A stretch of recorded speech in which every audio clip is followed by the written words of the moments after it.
पहले मैं आप लोगों के बीच में हूँ और आप लोगों के बीच में आकर जो मुझे आनंद मिल रहा है, क्योंकि मेरा यहाँ गयाराम भाई है जिससे हमारा कम से कम 35 साल का संबंध। या गयाराम जी और उमेश बाबू नेताजी हैं। उमेश बाबू जी, आपके चरणों में मेरा सादर प्रणाम।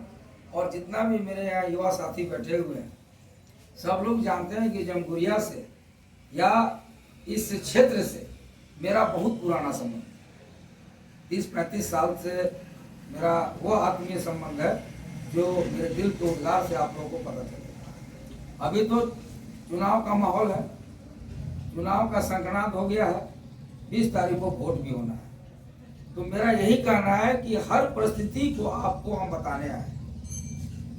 आज के विषम परिस्थिति में राष्ट्रवाद ही एक ऐसा अवधारणा है कि आपको संपूर्ण बोकारो विधानसभा में रहने वाले सारे लोगों का संपूर्ण ख्याल रख सकता है। पूछिए कैसे? राष्ट्रवाद की जो परिकल्पना है वह राष्ट्रीयता की भावना है।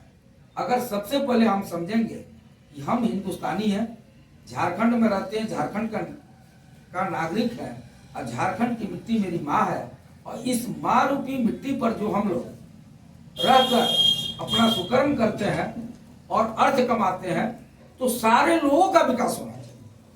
हर एक लोगों में प्रेम होना चाहिए, व्यवहार होना चाहिए, सदाचार होना चाहिए। पुत्र अपना पिता का सेवा करे, पुत्र अपना माँ का आदर करे, ऐसा भाव होना चाहिए।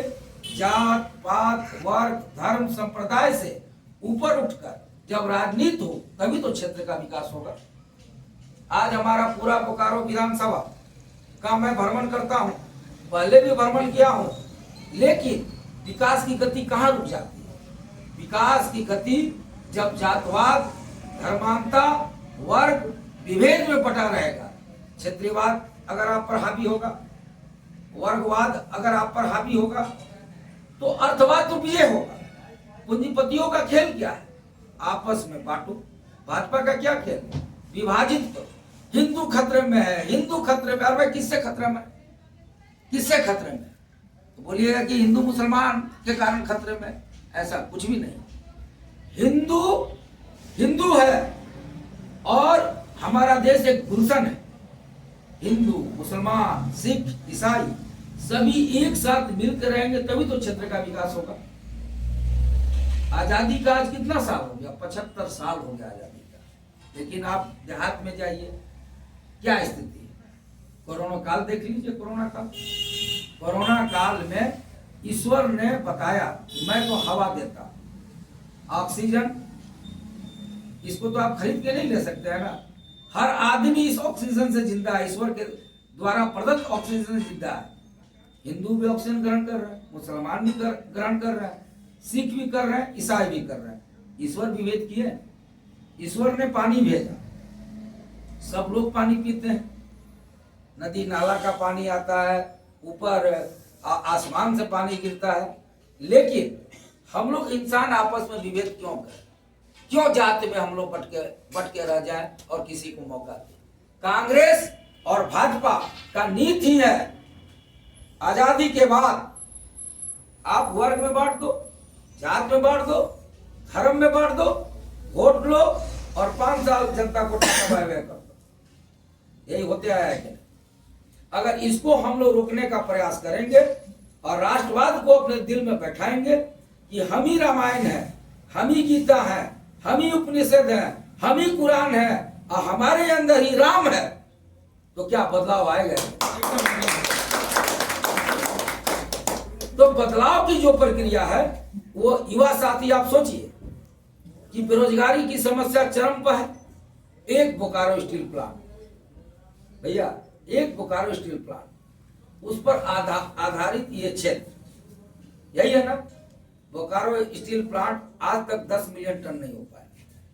बियाडा में जो छोटा छोटा फैक्ट्री लगना था वो नहीं लग पाया।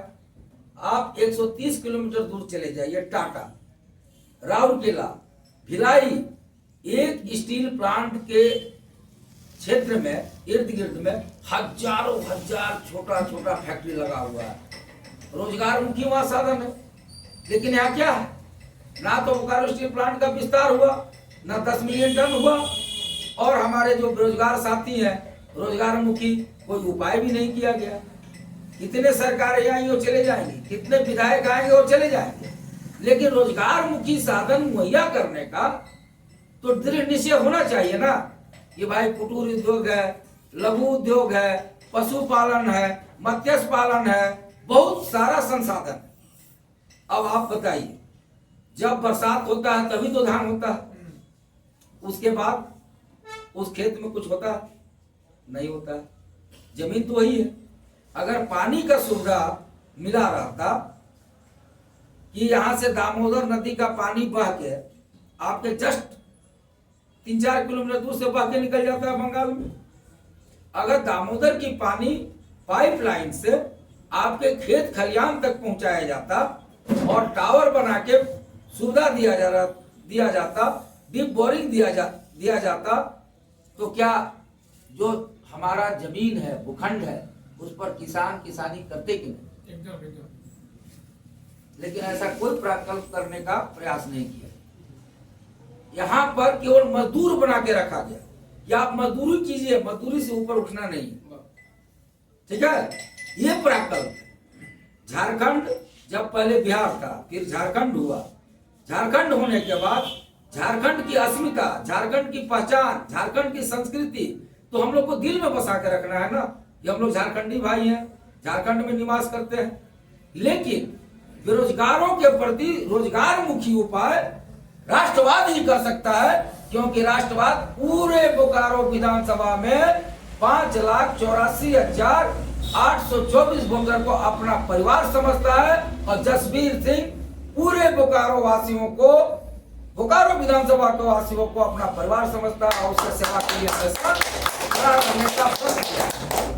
जब कोरोना काल चल रहा था तो यही भाजपा के प्रत्याशी और हमारे माननीय समरेश दा की पुत्र वधू निकलने का काम नहीं की। बलराम, तुमको तो मालूम है, जहां जहां से फोन आता था वहां से राष्ट्रवादी ऑक्सीजन और दवा दारू पहुंचाने का काम किए कि नहीं? एकदम। जब लॉकडाउन हुआ तो मैं सेक्टर 4D 1001 में रहता हूं, वहां पर काउंटर लगा के लॉकडाउन में जो भी जिनका घर में चूल्हा बंद हो रहा था उनको संपूर्ण व्यवस्था देने का काम बलराम हमने किया कि नहीं? तुम तो उसका प्रत्यक्ष गवाह। पूछा जाए, जो लोग आए, आप 1 महीना लगातार हर तरह का व्यंजन आप पाए, क्या यह तो ईश्वर का मर्जी है ना? कोई चाह के भी कर सकता है बिना ईश्वर का मर्जी का? कोई भी मंदिर हो, मस्जिद हो, गुरुद्वारा हो, उसमें सर नमाते हुए अगर मैं योग करूं, क्योंकि मैं सेवा समर्पण का आदमी हूं, बाबा शिव का भक्त, इस उम्मीद से मैं राष्ट्रवादी कांग्रेस पार्टी का जब प्रत्याशी बना तो मैं संपूर्ण बोकारो में राष्ट्रवाद फैलाने के लिए, जात पात से ऊपर उठकर राजनीतिक सोच बनाने के लिए समय को लेके आया। समय से ही न परिवर्तन होता है, घड़ी। राष्ट्रवादी कांग्रेस पार्टी का निशान घड़ी। अब समय चल चुका है, युवा साथी, अलगाववाद में नहीं जाना है, क्षेत्रवाद में नहीं जाना है, भाषावाद में नहीं जाना है। विचार की क्रांति हो कि बोकारो विधानसभा में रहने वाले गांव देहात के हो या शहर के हो या कस्बे के हो, सबका विकास होना चाहिए कि नहीं? बोलिए, होना चाहिए कि नहीं होना चाहिए? क्या हिंदू, क्या मुसलमान, क्या सिख, क्या ईसाई, अगर हमारे युवाओं के हाथ में अगर रोजगार मिलेगा तो अपना माता पिता का सेवा करेंगे कि नहीं करेंगे?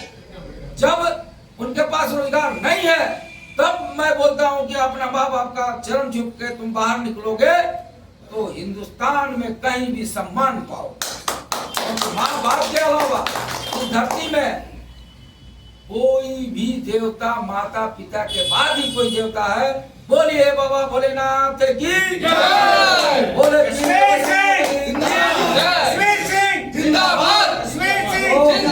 भाइयों, हम लोग बोकारो में ज्यादा जो सो गया है, बहुत सारा कल कारखाना लाने का प्रकल्प करेंगे।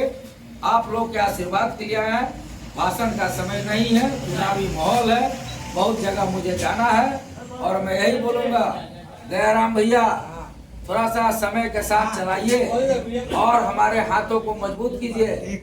मैं ईश्वर का शपथ लेके कहता हूँ कि मैं कभी भी इस वोट के लिए ही नहीं आया है, आपसे संबंध जोड़ने आया है, घर का वह संबंध जोड़ने आया है कि आप मुझे थोड़ा सा प्यार दीजिए। आप 24 घंटा में अपने दरवाजे पे पाइएगा, जब आप फोन कीजिएगा बलराम को या जिनको या डायरेक्ट हमको, तो हम जरूर सेवा करने के लिए आपके पास खड़ा रहेंगे। बोलिए राष्ट्रवादी कांग्रेस पार्टी जिंदाबाद, जिंदाबाद जिंदाबाद, राष्ट्रवादी कांग्रेस पार्टी जिंदाबाद, जिंदाबाद जिंदाबाद, राष्ट्रवादी